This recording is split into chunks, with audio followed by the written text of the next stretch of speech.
All right, welcome back to the deep dive. Today we're diving into something, well, pretty huge, the future of the U.S. in NATO. Specifically, we're looking at what a non-U.S. Supreme Allied Commander, Europe, SACEUR might mean. What's in store for us today?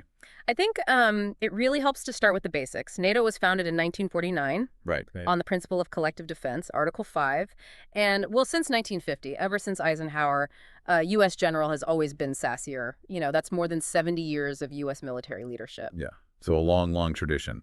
But the security landscape has changed a ton since the Cold War days. I mean, look at the 2022 strategic concept. It mentions terrorism, cyber threats, hybrid warfare, all this new stuff. Exactly, yeah. And on top of all that, the U.S. has been pushing its allies, European allies and Canada, to spend more on defense, beyond that 2% of GDP benchmark.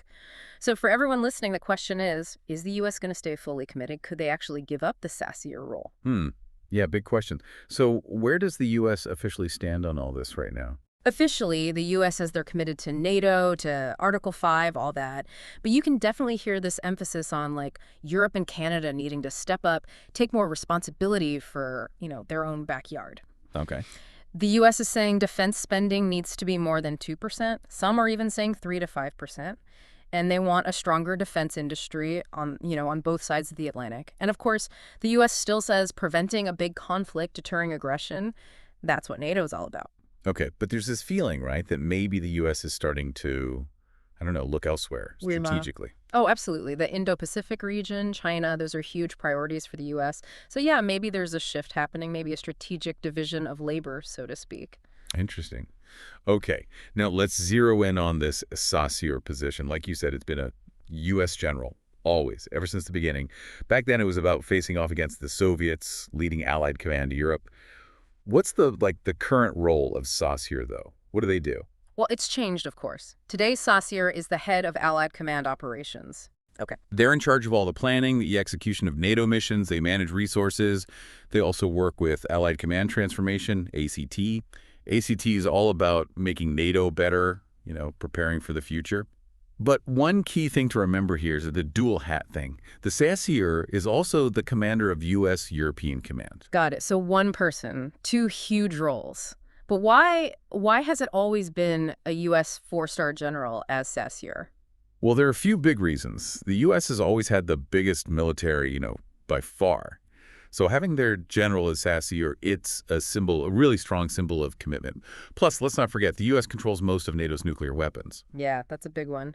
But we have heard talk about a non-U.S. SACEUR, especially, I think, around, the mid-2020s? What was driving that conversation? Well, it was during the Trump administration. They were looking at maybe giving up the role, for a few reasons. Cost-cutting, maybe a feeling that Europe needed to do more. But U.S. lawmakers, a lot of them, they were really worried about, weakening deterrence, making NATO look, less tough. So what would be the main arguments in favor of a non-U.S. SACEUR? What would people say? Well, the big one is, balance, Yeah. A more balanced partnership in NATO. It might encourage Europe to take ownership of their security. And then there's the idea of, a European pillar, a stronger European pillar in the alliance. And some would say, European countries, their militaries are getting better, stronger. So it makes sense to reflect that. Okay, I see. So what about the opposite? Why should a U.S. general stay in charge? What are those arguments? There are some big concerns. Admiral Stavridis, for example, he's said it could weaken U.S. influence in NATO. It might look like the U.S. is stepping back, not as committed anymore. And there are worries about, would a non-U.S. SACEUR have the same authority, especially when it comes to, nuclear deterrence. Eastern European allies, they're particularly anxious about this. Will the U.S. really protect them if there's not an American general in charge? That makes sense. Now, what about all the NATO military exercises, all that training they do? How might those change with a non-U.S. SACEUR? Well, SACEUR is really central to all of that. They decide the big objectives, what the exercise is going to be about. They determine the scope, which forces are involved, all the resources. And of course, they work with the Supreme Allied Commander Transformation, SACEUR, on all of that. So with a non-U.S. SACEUR, you might see some changes in priorities, maybe more focus on the threats that Europeans see as most important, like on the southern flank, maybe, or the eastern flank. And I don't know, maybe the U.S. might participate a little differently. But, the core stuff, deterrence, defense, crisis management, all that, plus interoperability, those would still be the main things. Okay, so big picture now. If the SACEUR role does change, what does that mean for NATO? for their unity, for how effective they are? Well, there's definitely a risk of, I don't know, less trust.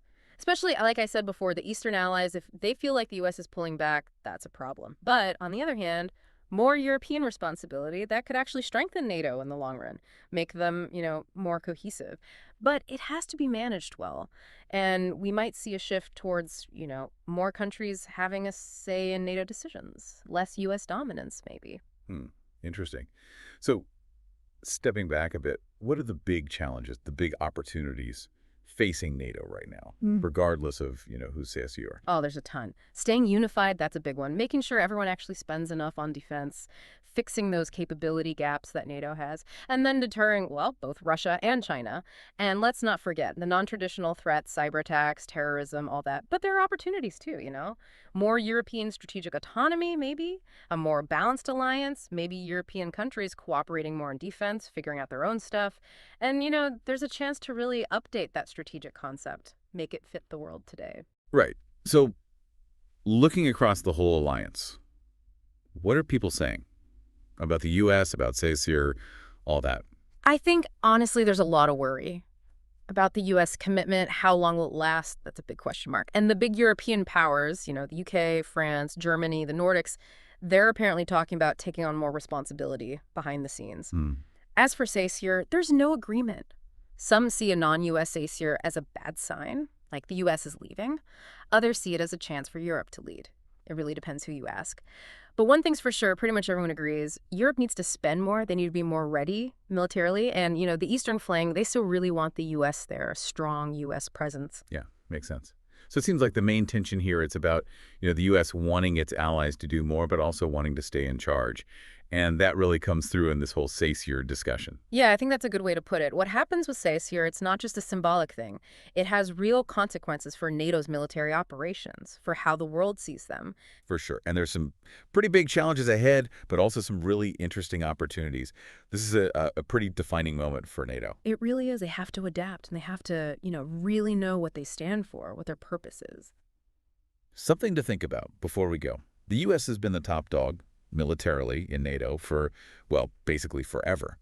But what would have to change in the world? What huge shifts would it take to make a non-U.S. SACEUR not just possible, but maybe even, necessary for NATO to stay strong? Think about that.